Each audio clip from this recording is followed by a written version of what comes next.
Tarupatti Tirunagai Attikkirai Satti Charavana Mutti Kurvittu Guruvara Enavodum Muthai Tharu. You just heard one of the most popular opening verses across Tamil compositions, said to have been composed by the god Muruga himself. These lines set the tone for Tirupagar, a very popular set of verses, written over 500 years ago by Saint Arunagirinathar on Muruga or Skanda, the son of Shiva and Parvati and the most popular deity among Tamilians. Our spiritual past is full of such divine compositions by saints and composers. Yet, what sets apart Arunagirinathar's compositions is how they came into being. Here is his inspirational story. Arunagiri was born in Tiruvannamalai in the 15th century. He was brought up by his mother and sister. They taught him values of religious and cultural traditions. He also got to study various scriptures. When his mother passed away, his sister took care of him. Unfortunately, as he grew older, he got addicted to vices and abandoned those values.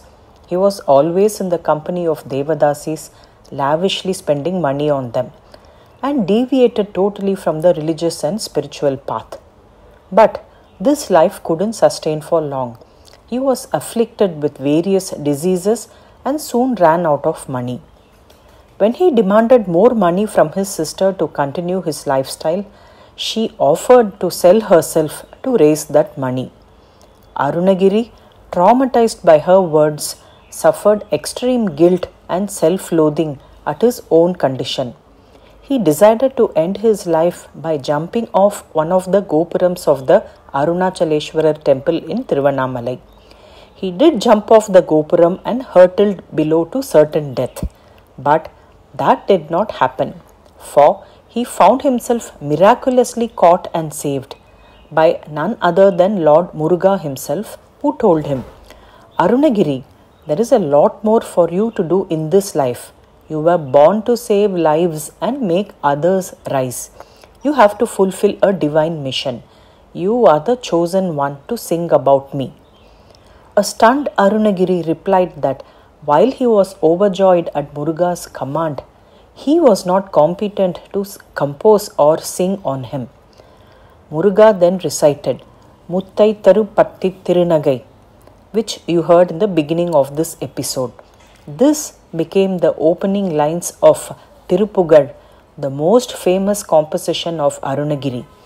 And with his powerful veil or the spear, Muruga wrote on Arunagiri's tongue the holy mantra Saravana Bhava to bless him with knowledge. All this happened near the Vallala Maharaja Gopuram in the temple, where there is a Sannadhi for Muruga called Gopurathu Ilayanar Sannadhi. Arunagirinathar, as he was called thereafter, went on to compose and sing Tirupagar, a seminal work in praise of Muruga. While it was written over 500 years ago, it gained popularity only in the last 100 years. There are over 1300 poems, each one preaching a way of life, glorifying Muruga. Arunagirinathar travelled across the region visiting several temples and composing songs on Muruga.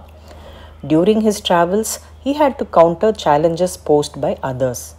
Once, he had to face a poet, Villiputarar, notorious for challenging the knowledge of other poets, with the loser having to get his ears cut off. But Villiputarar couldn't explain the meaning of a verse in one of Arunagirinathar's compositions.